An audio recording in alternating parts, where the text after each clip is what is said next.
All All right. that. Jamie was like, what are we talking about? We've talked to Eyal this year. We've talked to We Kane. didn't though. I thought we just had you on the podcast, and I looked at the date, and it was June of 2024. Wow. Can you believe that? I know Wow. it. I was Yeah. like, how could that be? It seems literally. I thought it was this June, and I looked again, and I was like, nope, that's a year and a half ago. So anyway, I thought we were talking about flex space, which I am always happy to do, but we're talking about Berlin. You're talking Coworking about Europe. Yeah. How was Yeah, this it's for you? funny. Yeah. So everyone I've talked about basically said it was amazing. So I just wanted to get a group of us on to have that discussion. And Eyal, you and I have spoken about it. Kane, I haven't had a chance to talk to you. We've texted a little bit, but everyone has just talked about how amazing it was. Over 500 people. Wow. Is that attended. typical? I don't know. I don't think so. Like I think I don't think Sophia was as well attended from what I understand. I wasn't there. Sophia might You have been a tricky location. We've had Jean-Yves on, and I feel like maybe 400 is a more typical number. Well, I talked to Liz. I was with Liz actually, and she basically said there was a huge German contingency. So I think having it in Berlin made a big difference. Yeah. And Location, Sophia was location, just so hard to get location, there. Gio. Yeah, yeah. So we're excited because Toronto's on our location next year. So we get to be with Kane in June. So that's awesome. Well, why don't you, Eyal, you and I kind of talked about it, and I'd love to get your take on it too. So it seems like the panels were all great. They were big panels from the pictures and everything. I mean, there was 5-6 people per panel, which I know, Jamie, I can see Jamie's. My hot take is I hate big panels. I mean, you guys have been, I find it very hard. You go like, if you have 45 minutes and you have 5 people, that it's just like, so you can't go very deep with anyone. So I feel like it just feels very surface level when I moderate those. Maybe it's my moderating skills. So I'm anti big panel, but Yeah, I think it's very different. A bigger panel, you're getting more breadth of participants in the conversation, but you're not as able to go as deep. And I think, the skills of the moderator are so important because it's so easy for one person on a 5-person panel to dominate the conversation. Yeah, so then you're done. And it's like, oh, nobody. Done. Yeah. Exactly. Yeah. So yeah, it's a little more tricky to moderate for sure. Well, also, I would add that, with your being, every country is sort of like a sub-market. So, having just all from different representation. Yes. So that just gives a different point of view into how the market works, what's working in Germany versus Poland versus Sweden, right? So you just get like more, to Kane's point, right? So it's more breadth of like what's working, which, very interesting to see. And is probably appropriate for Europe. That's a great point. Kane, So what were the panels that you guys found the most value in? Eyal, do you want to take that one, or you want? Yeah, sure. So I really enjoyed the fractional office one. It got really heated in the best possible way. Ooh. Right? Because there were like opinions, pros and cons. Should you do it or should you or not? And how you should do it, and if it's working or not working. So I felt that one was just fantastic. Interesting. Who was on that one? Do you remember? I need to go back to that was a big one. It was like there were like 7 people on the panel. Christmas being one of them, but there we go. not that I'm biased in that sense, but yeah, I truly thought that was a great one. Wait, I have to ask really quickly. Do you have a horse in the race? Like, do you have fractional offices on your platform? Do people put them on? Flex space, you mean? I guess that's really like an hourly booking. When you say fractional office, you're talking about like, I have a bucket of hours to use in a private office. And that was really the discussion. Like, let's start with what is fractional office, right? And truly, there's so many different ways people do that. Yeah. But, right, I think, the use case is coming from a company, right? And they just need an office for part of the week, right? They don't need 5 days. Their employees, they tried the 5 days. The reality that their employees are not there 5 days. So they're saying, why should I pay for 5 days? Let me, get an office for 2 days or 3 days, right? On a recurring basis, on a membership basis, but I just don't need the full week. And then that starts a conversation around how you package it, how you price it. Yeah. So that's where, I think there was a lot of value in that conversation. Interesting. That's a trickier use case. I'm much more familiar with I'm a therapist and I only need, 10 hours a week to see clients, and I'm happy to share that office and only pay, for what I use. And I think that's a fantastic product. And I see a lot of people do really well with that. The matching, like, a 10-person company who only wants 3 days, and then what do you do with the inventory on the other days? Anyway, interesting. So the point being, right? Do you sell them 5 days office and give them like 40% discount, or do you package a new product, right, where you sell 3 days for the full price, and then you can use the other days and sell them as day offices or On demand. Yeah. It was like that. I saw that, and it was a good discussion because people were talking about that. Yeah, how do you price it, and who is the customer, and what is the customer looking to achieve, and those sort of things, right? So yeah, I thought that one was really good. Notel is very active in Europe, which is something interesting. I didn't know that, and so one of the guys from Notel stood up and did a presentation on where they saw the future of not only Notel, but the future of the industry in terms of what they are doing and their kind of niche in terms of doing one-to-one spaces, right? Versus like the co-working. And I thought that was really interesting. I had a graph that had like these 2 circles where it talked about like where the landlords need to get access to the customers that are looking at the co-working flexible, and then the occupier that's looking to get access to that space, and kind of meeting in the middle. That was really interesting because they're not really active as far as I know anyway in North America. If they are, Did certainly someone not. buy them, or is it who bought Yeah, them? Knight Frank bought them. Yeah. Okay. So that's Yeah. still like they're running that business, but in Europe, not Yeah. really here. Interesting. Yeah, and interestingly enough, they're still running the same model to maybe not entirely, but and they are still taking spaces onto their balance sheet. That was one of the questions they had. I was like, So they tried it here in the States. We tried dumping a couple locations. We spent a bunch of time with them with Galvanize when they were trying to get rid of their locations. And it was mind blowing to me that you would buy. It always is very interesting to me when people buy companies out of bankruptcy or, failing companies, and then they don't change anything. Right. It was like, what made you think? I mean, what are you going to do different than the last group? And then they're like, well, we hired someone from WeWork that was running WeWork. And I'm like, well, WeWork was failing too, by the way. It was really interesting just to get that experience. And there was 2 brothers that did several of the hotels in South Beach that were basically running with the brand. And they thought because they were hospitality driven that they could figure it out. And they just couldn't. It was mind blowing to me.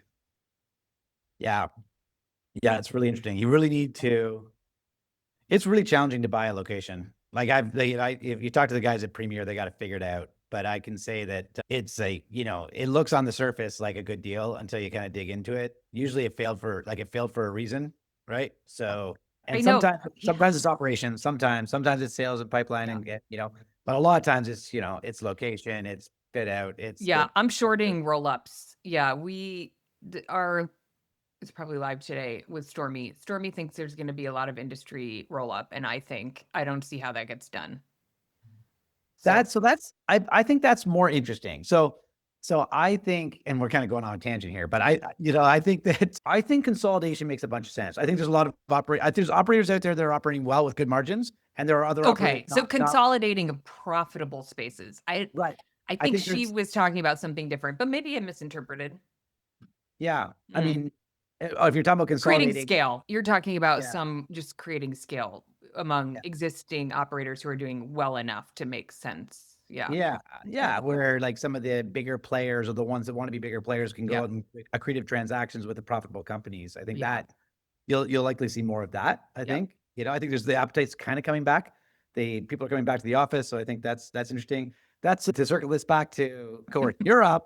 That's what was so interesting about Coworking Europe. Like we've been going to conferences in North America for a very long time, right? I don't want to say how long, a long time. And like, we know most of the people, and it's amazing. And I'd be interested in your perspective on this. Like, I'm grabbing coffee, and the person next to me is like, oh, well, what do you do? It's like, yeah, I have, 15 locations. Like there was an aggregator who is only in Spain, and like a marketplace that only in Spain, has 1,000 locations on his platform, and he doesn't have them all. In Spain? In Spain, he has 1,000 locations, and it's Huh. like the market in Europe is so vast.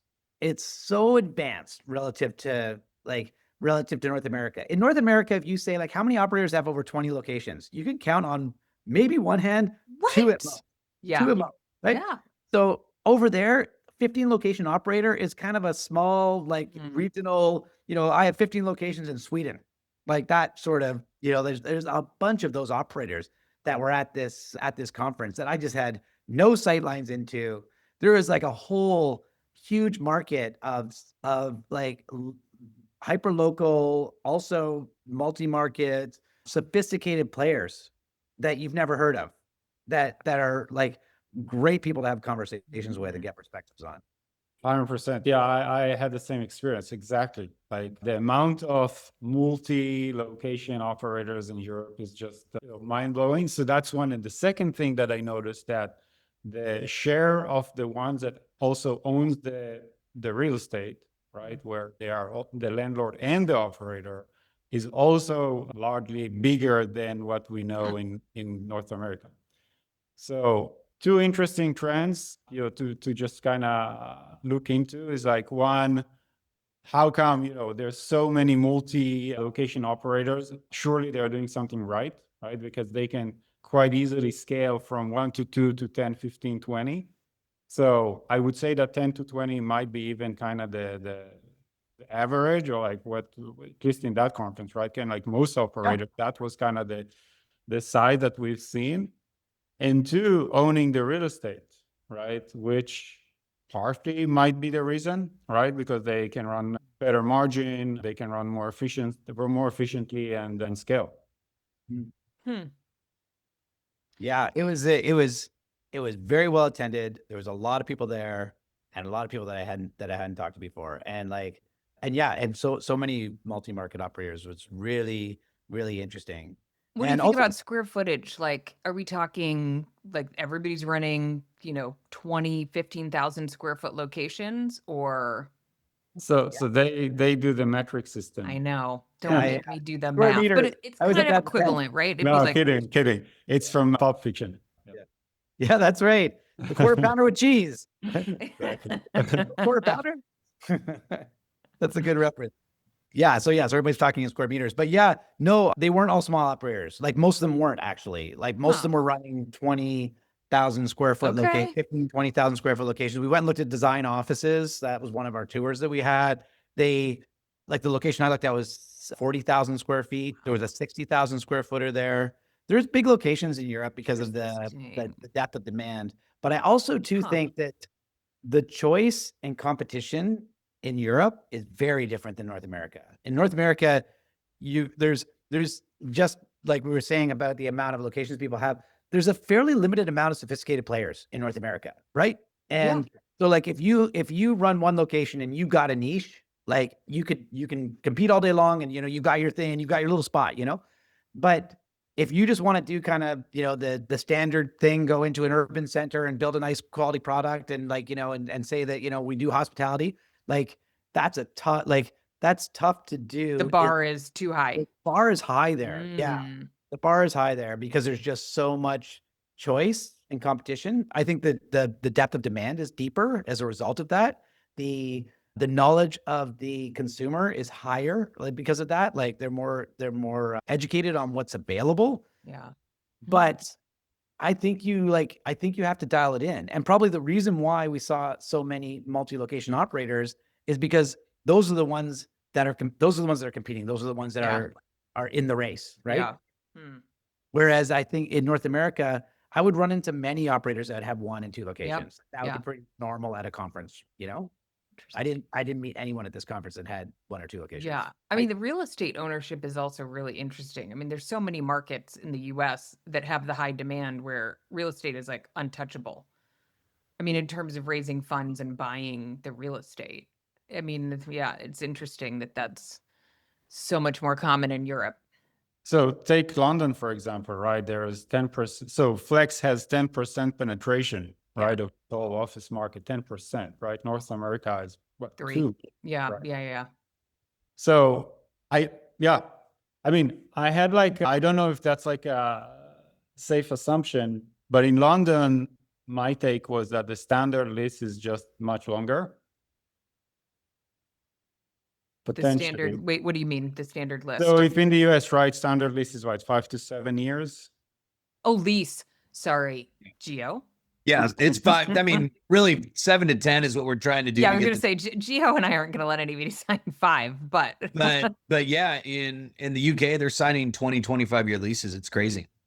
Yeah. So if you are a small, like, you know, a startup, smaller company, I mean, clearly you cannot sign like a 25-year yeah, lease, right? okay. So then what's the next option available for you, right? You're to That's buy what you it. Flex. Yeah, or Flex. Totally. The real estate structure is just different. Yeah. Huh. I wonder if there's a higher barrier to entry in Europe and the UK because there's so much competition and the level of the product is so high, you know, like the on-site baristas and full food and beverage programs and like Rupert X and Y was talking about, you know, commercial kitchens and like restaurants surrounded by co-working. Yeah. Like you're not self-funding a location. Yeah, like I'm not dipping into my my savings Right. account, like going into a landlord and say, take a chance on me. Yeah. No, like I think doing that, you'd have limited success in that market. If you Yeah. if your idea was I'm going to take second gen space and I'm just going to throw it on the market and kind of see how that goes, I think you'd have a very, very tough time in those markets making that work. Well, I think securitization's different, right? I mean, even in Canada, securitization's different in Canada versus the US. Yep. Right? I think it's more difficult to get securitization in Canada. And I think it gets even more difficult as you go across the pond to the UK and Europe. Wait, for the landlord or the operator? For the operator. Okay. Yeah. Yeah. And I think that makes a big difference is what your exposure is. Back to, I think you said it, is you're less mom and pops are going to be able to break through. Yeah. That's just conjecture. It really, I have no idea. I mean, I was at a conference. I can't say I know the entire market by any, right? Nor did I meet everyone at the conference. So it doesn't mean there weren't smaller operators there. Yeah. There was just like looking at what was going on and seeing the differences between what I see in the US, you know, North America versus what I saw there. It was, it's very, very different. There's a very different profile of attendee. So the question is the driver, like, is it, you know, is the driver is the demand, that there's more demand in Europe for Flex? Or, I mean, what really is the cause for seeing so many of those multi-location operators? Well, I just think they're more evolved, right? I mean, I think from even a corporate, I mean, I was having lunch with a buddy today and he works for Home Depot, or he works with Samsung on the Home Depot account. And Samsung just advised them that they've been going to work 4 days a week. And as of April, they're going to have to go back to work 5 days a week. Right. I mean, how are we going backwards? I don't understand. And how are people putting up with that? Right. It's almost like the example I give about our phones, right? It'd be like someone calling me and being like, oh, you can't use your mobile phone anymore. You can only use landlines now. And it's like, what? I mean, what are you talking about? Right. Or, hey, you can't use a laptop anymore. You got to go in and plug into a CPU that plugs into an Ethernet line. And you're just like, well, my business is now dead because I'm never home. I'm never in an office. Right.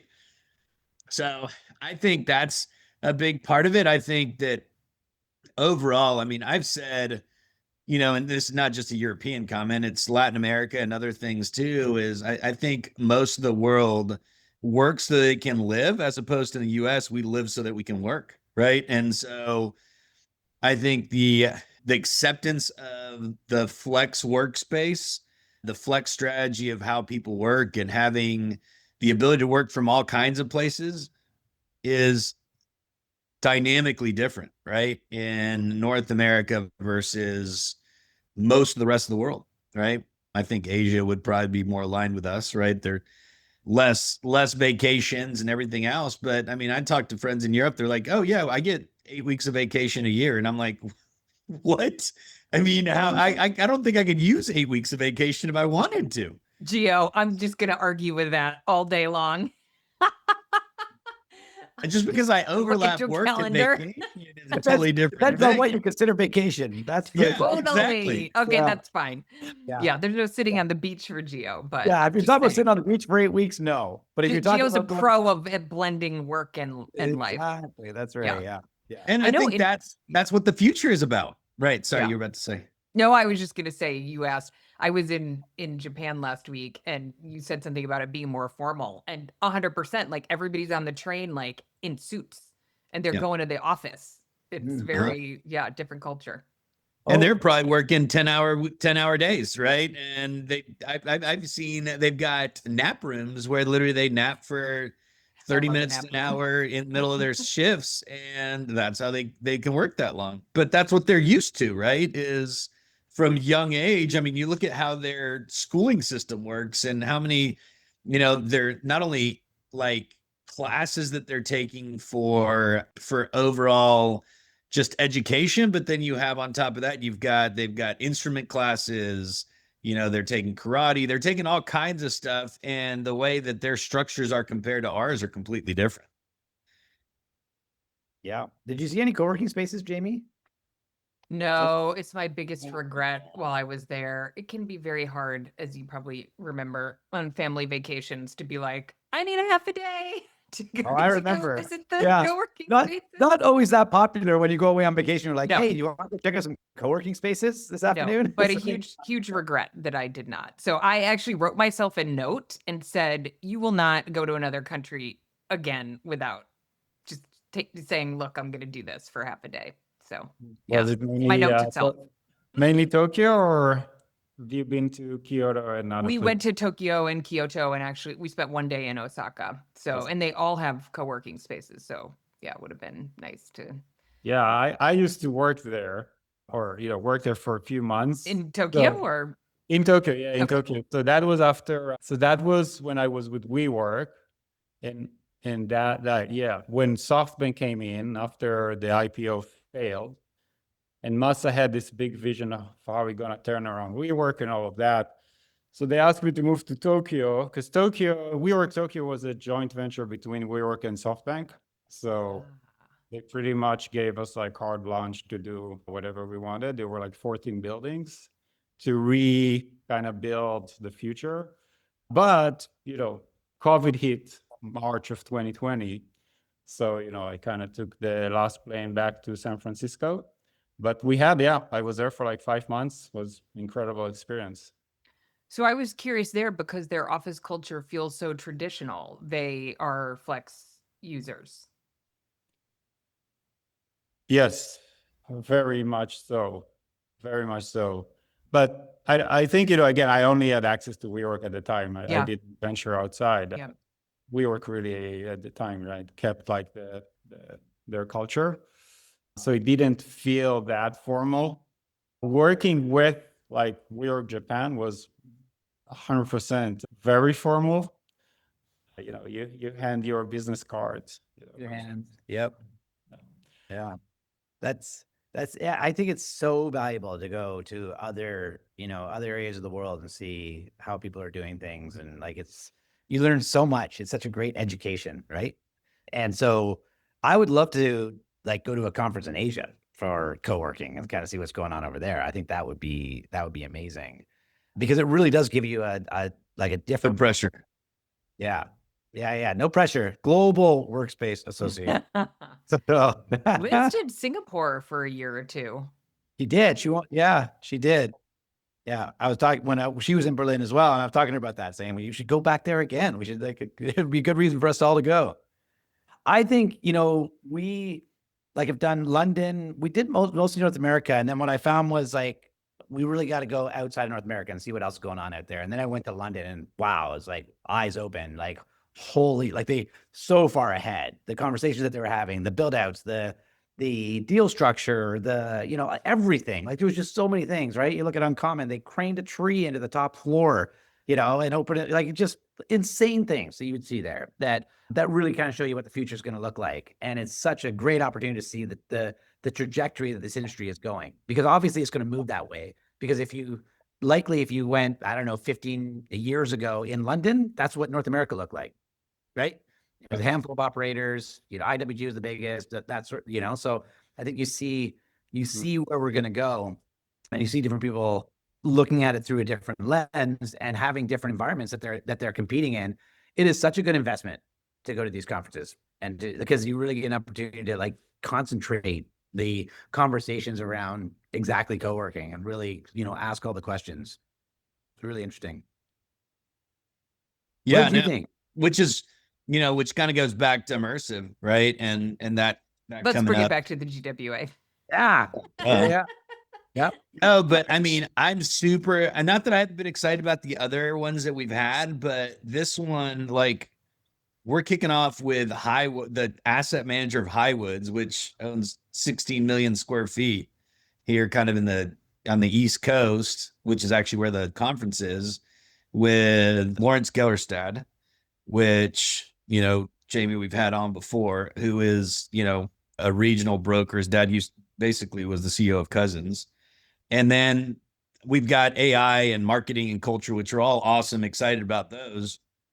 But then the bookmark on the bookend on the other side is the heads of real estate for WeWork, Industrious, and IWG for North America. So I think there's going to be some incredible. Who's moderating that one? Is that you? I was trying not to moderate. I figured they could self-moderate. It's immersive, so I may do it standing up while walking through the crowd. I don't think I have to sit up front. I mean, those three, between Peter, Perry, and Michael, they could easily take up 45 minutes on their own individually. Yeah. So I had breakfast with Michael this morning, who taught me the foundations of what I know about this business. So that was awesome. And he was asking me questions. He's never been to one of these. And it's funny, we had the whole, well, who should I be talking to? And I'm like, Michael, people just have to get used to seeing you, right? And I told him the example when I first walked into Juicy, when he actually sent me there. And I said, it was the most awkward situation ever. I had to convince people over years that I wasn't there just to siphon information and make money off of them, that I was really there because I wanted to add value and all those things. And so I think getting these bigger names there, it makes such a big difference, right? Being able to go to, for you guys to go to Coworking Europe and allow for people over there to start seeing who you are and, having some of those conversations. I think some of that stuff makes such a big difference. But also, like, the thing that I really like about immersive is that it's just like, it's an opportunity to connect with the operator where they are, because not everyone will travel to, the big GWA yearly annual conference, right? But that really gives you the opportunity to go very local, market by market. So, San Francisco, I heard, was super, super successful. And I'm sure Atlanta will be as well. Mm-hmm. Yeah. Kane, I'm curious, you were on an AI panel, right? Was the conversation like significantly different than the other AI conversations that you've had at conferences? Yeah, a little bit. You're on the tour of AI panels. Yeah, I think it's because I talk about it so much. So people are like, okay, well, let's, because I talk about it so much, they're like, okay, maybe let's get him on and see what he has to say about this, right? Yeah, like Rob was there from TechSpace, so that was interesting, right? Like, so to hear kind of their perspective. We talked about what we were doing in our respective businesses, what was working, what was not working. We're talking about Unity AI. We're talking about what we're using personally. So we were going through some of these things. Jamie, you'll appreciate this. I was asking everybody in the audience, like, who is talking to ChatGPT versus typing, right? In the hands of, and a lot of people still aren't using it as I'm using the photo functionality. My daughter gets so irritated when I bust it out. We have a retractable roof in our atrium, and it was stuck. And, I'm home by myself and we were getting a big rainstorm, and I was like, I got to get this thing closed. So I turned the video on and was talking to ChatGPT and was like, you got to tell me, like, why won't this close? It's getting stuck right there. And it's talking to me like it's my handyman. Yeah, 100%. And I had to get the ladder out, and I was like, I have to get the ladder out. He's like, safety first. I'm here. Tell me when you're ready. Yep. So good. Yeah. Yeah. I mean, It is so good. It's advancing so quickly. I sent you that video on Grok that I did, right? When like I sent a video to Jamie where it was her and Mara and Shlomo, and it was just a picture. And I took the picture and said, like, make them dance. And literally Jamie was dancing around people. They never did that. It's a As photo. I do. Right? Yeah. Yeah. I think you were dancing that night. But anyway, the point is like, I got one of those with Jamie singing karaoke. Yeah. yeah, that's great. That was the one. That was the one. But we were just, I mean, the main takeaway that we talked about was really number one, what are we using? So like, you hear more about people using Gemini, using Claude, using Grok, using some of the other AI tools beyond just ChatGPT, and then how the different like systems work, right? Like Claude does something different than ChatGPT does. ChatGPT is very conversational, whereas Claude is much more business, right? And then so we went through that and we were talking about what we were using personally and how we're using it in the business. I think like I think it's one of those things that it's probably just over every single conference. Everybody's talking about AI, right? So I think when I think about it, I just try to think about, okay, what have I learned since the last time I was on one of these panels? And let's see if we can really bring that to the table, right? Because it is changing so fast. There's a guy, Zach Kass, Kass. He was the head of product development or product launching at OpenAI, and he has like a bunch of stuff. You should look him up on YouTube. He's like he's written a book that I'm on the waiting list for, and he talks about the future and the different phases of AI and how it's integrating. And it is very interesting. I think we should have AI panels on every single conference we go to. It's just we shouldn't just be saying the same thing, but we're all, we're using it, we're thinking about it. Really kind of talk about like, how are you actually using it? And I think right now the limitation on the business side is just all the friction with the imperfection of it at this stage in this life cycle of AI. But on the personal side, it's advancing, I think, much quicker, right? And I think most use is personal. I think it's like 80% or something. It's crazy. 100%. I did use it for, we're on a break. I literally had to tell ChatGPT this week, I don't trust you anymore. You broke up? You're like, I mean, significant lies. And I know it lies. And but I forgot for a little bit and I forgot to, so now anytime it tells me, and this is the business problem, right? It was a business thing. I was trying to like figure something out and it was completely lying to me and I didn't realize it. It ate up a lot of time. So now I'm asking it to debate with itself at the end to try to like check against it. I said, now take the other side of that advice or instructions. I was like, it was technical instructions and it was wrong. Yeah. Look, Anyway.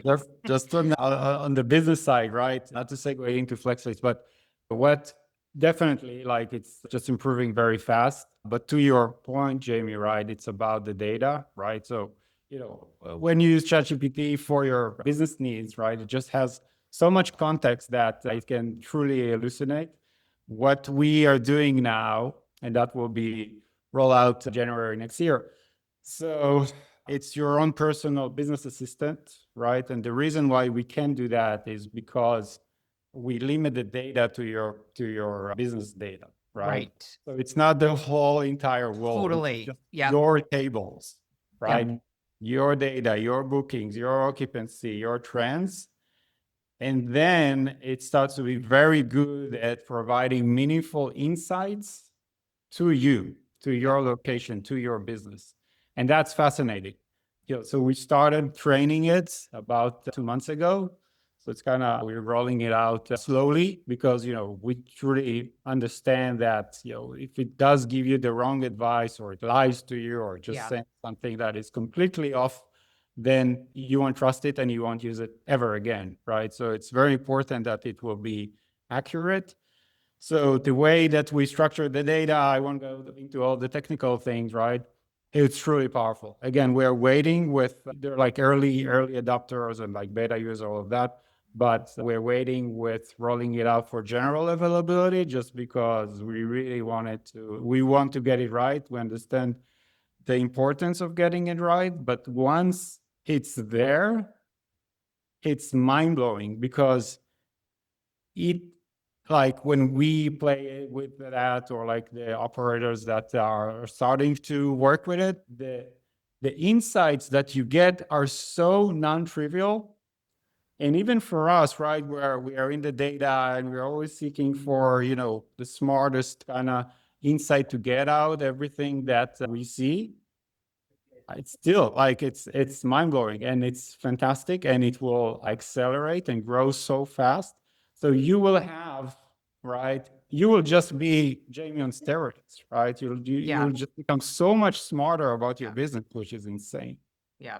I love that. Okay. You officially have an invite to come back. I mean, you and Christmas really work your way onto like, you're very visible. Nice job. But I'm super interested in that. You'll have to come back and give us some case studies when you're ready. Definitely.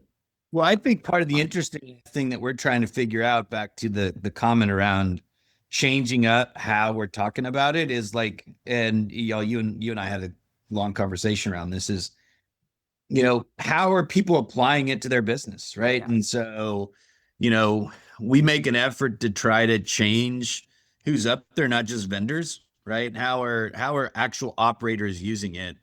Like this one, Yardi has taken the lead role as the moderator because they have a thought panel, and it is Luke Willis. Then we have one of the local groups with fireworks, Courtney. And then who's our third one? We came up with a third local operator. And so just understanding how people are using it for practical use in their business is so vital, right? And, how can you, the goal is, how can you take the lessons learned or take notes and then go and apply them immediately to your business, right? It's not like, okay, well, let's start the process so we can do this in 3 months or whatever the case is. And so I think with ChatGPT, Gronk, all those, there's so many options. Like, like I just learned, Jamie, from you that you could take video and it would tell me what to do. Kane showed me an actual audio, a back and forth conversation while we were in Mexico. And I was like mind blown by that. Now I'm mind blown that I can point my phone to it and it will tell me what I need to do. It got the door closed, by the way. Also, it insisted I could not use WD-40, is that what it's called? WD-40? Yeah, I was like, well, I have some WD-40. Can I use that? Absolutely not. You need a silicone-based, blah, blah. I was, okay. That is awesome.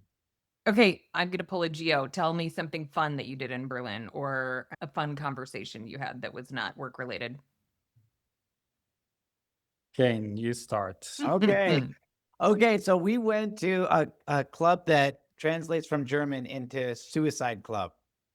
And it was myself and Megan and Liz and Ian and his fiance.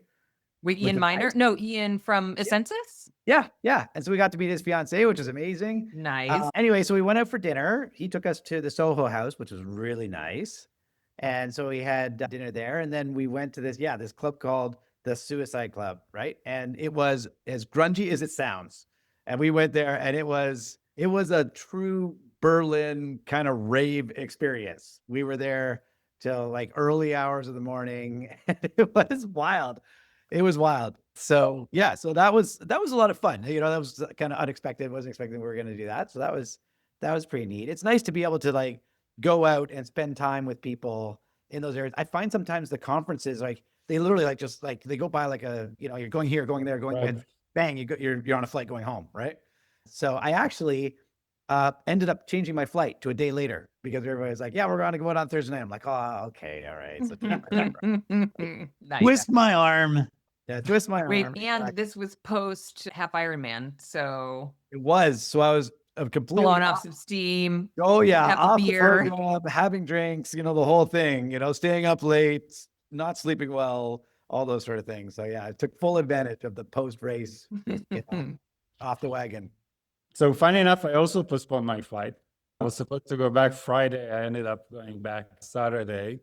Yeah, like similar, right? We had a night out. We went with a bunch of operators from Sweden, Germany, just like a great group of people.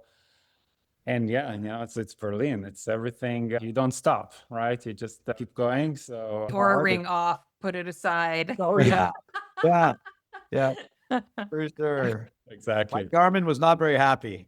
I wasn't even registered sleep that night. That's hilarious. Well, you're not going to be coming to Atlanta. What's your next trip? Your next fun trip? Kane, are you doing another race sometime before the end of the year? Or are you done? Oh God, no. I'm done.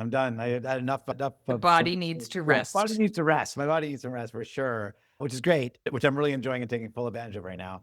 I'm doing Whistler in like there's ICSC, so that's a big real estate. Yeah. You know, so that's happening at the end of January. So we're going out there. I do that here. Yeah, a lot of brokers, real estate owners. Yeah. It's a networking thing that we call business, but we just go and ski for 4 days.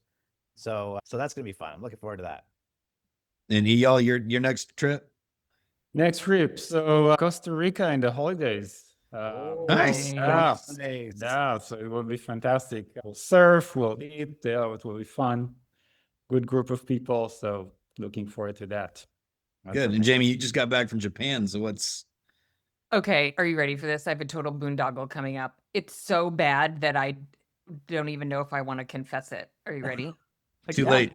Okay. Yeah. So, we go to Truckee for the holidays to ski. My daughter has 2 weeks off, and I will be working because I have some really good friends who do a big sailing trip every year. And they were doing it just family, but their son just got hired as a pilot for United, which is huge. And they're super excited, but he can't go.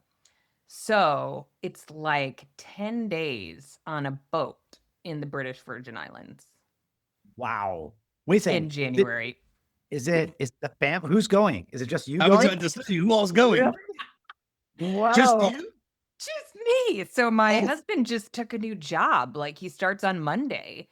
And so they invited both of us, which already would have been hard because what are we going to do with Dagny? But he's like, I can't go. And in my head, I'm like, I really want to, can I pull this off? Do I dare ask?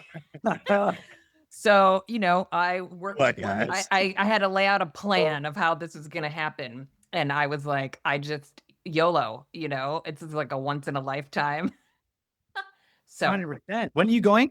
What dates? it's the January 5th through the 14th. Wow. I know. There's Wi-Fi on the boat, by the way. I haven't cleared can I do a podcast? But maybe they rent Starlink or something, So I won't be totally off the grid, but amazing, right? Yeah. That sounds That's awesome. amazing. Totally. Yeah. Wow. Yeah. That's going to be such a great experience. gonna be really living on a boat for that long. I Right? know. It's like, Fun. I asked Mara, I was like, Mara, what does one do on a boat for, she's like, well, you do excursions and you swim and hang out. And so Well, I'll be curious to hear how that goes. I'll keep you posted. Yeah. So we're going to have to arrange the podcast schedule because Yeah. although Starlink, I've heard Starlink. Yeah, is do pretty one good, on the so maybe we boat. can pull it off. That That would be pretty good. Yeah. Yeah, with you sitting in a raft. I like it. Totally. Yeah, I'll bring the microphone for sure. Yeah. That's perfect. Gio, where are you going? Well, we're in the middle of deer season, so until I get my buck, I'm going to be sitting in a blind. I don't have anything. I mean, I've got to go to Denver and figure out where we're going to do next year's conference. Other than that, I don't have anything scheduled, but something will jump out. You had a pretty Apparently, epic fall. I mean, Yeah, you I had did. a lot of big travel. Australia, and which island were you when we were talking? Samoa. Right. I may just have to go to Costa Rica and hang out with Bill and his Yeah. Yes, come. Sure. But that's you awesome. have a little one, right? I have a little one, 6 months. Okay. And it's a he. It's a yeah. Is he going? Or is this like No, of course. okay. Of course. Nice. It's the perfect time to start surfing. Yeah, 100%. 6 months. For sure. Tiny little surfboard. That's amazing. Oh, That's awesome. Yeah, it's gonna be nice. Well, I appreciate everyone jumping on, and I always love these conversations. I know I'm I glad have total we caught FOMO. Jamie Thanks. off guard. No, totally. But this was a great conversation. I'm gonna go next year. I'm just putting it on the Yes. calendar. Yeah. Put it on the calendar. I'd go. You won't regret it. Denmark. Oh, That's great it's in news. Denmark. Were you not? Is Yeah, that a? did we leak? I heard already. Okay. Well, now I'll- you said it first, so now I can say it. I heard from another source that it was going to be Copenhagen. So Oh my God, I hope I didn't. too Well, late, you Johnny, ruined it. But now I'm back. Yeah. I confirmed. I seconded the motion. So That's awesome. Okay, I'm excited about that. Has everybody been to Copenhagen before? yes, Been on my list. Copenhagen is such a beautiful city. Like it is. It's Wait, all isn't that where you had your bike accident before It your is, race? exactly. It's where Sorry, I it's had not funny, but the bike accident. Exactly. Yes, for sure. I went head over, like I went over the handlebars at a city bike in Copenhagen before a big race. right before a big race that was in Finland. And I grabbed, so the brakes are backwards in Europe versus so on the right hand is usually the back brake in North America. That's the front brake in Europe. So I feathered it going down a hill with one hand with a phone and the other hand there, locked at the front tire, went over the handlebars, have video of like, you can't really see anything on it, but you can hear the bike doing somersaults down the road going ka-ching, ka-ching, ka-ching as it's going down the road. So yeah, that wasn't the best memory of Copenhagen, but there was a lot of other stuff that was really cool. Yeah. Okay, that's great news. Love You'll it. enjoy it. You'll enjoy it. Cool. hopefully he doesn't listen to our podcast, but Originally, We're pre-selling. We're marketing for him. Pre-selling, exactly. All Let's do some PR is good PR. Yeah. yes, absolutely. For sure. All right. Y'all have a great week. all right. Thanks, everybody. Thanks, Bye. everyone.